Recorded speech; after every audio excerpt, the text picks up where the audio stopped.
operasi. Ataupun mungkin salah satu sebab lagi, pasukan Kedah takkan bersaing dalam Liga Super bagi musim depan.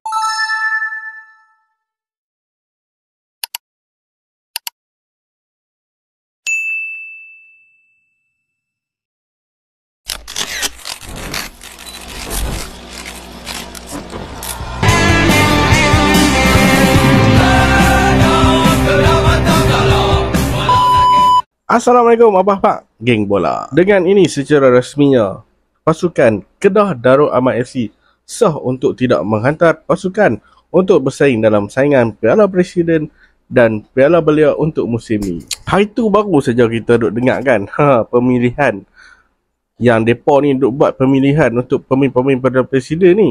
Tengok-tengok FAM dah keluar dah senarai list. Tengok pasukan Kedah tak tersenarai. Bukan setakat tim Kedah saja, pasukan Perak, Kelantan, Seri Pahang, Perlis pun tak sertai juga.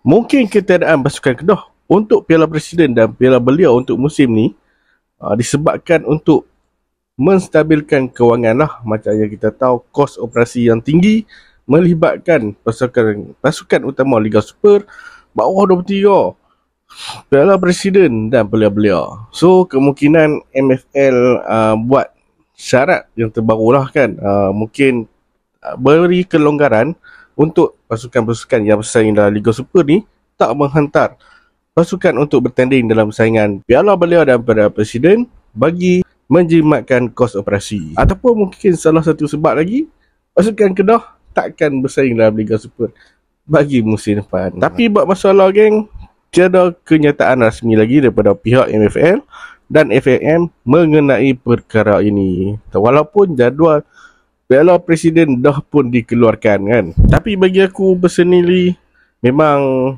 merugikan lah kan untuk bakat-bakat budak akak ukar umbi ni.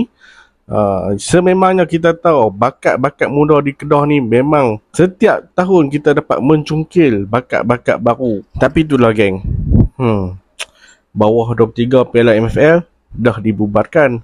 Piala Presiden tak ada tim, Piala Belia pun tak ada tim. So ke manakah hala tuju budak-budak muda ni untuk mencukil ataupun meneruskan kerjaya mereka dalam bola sepak?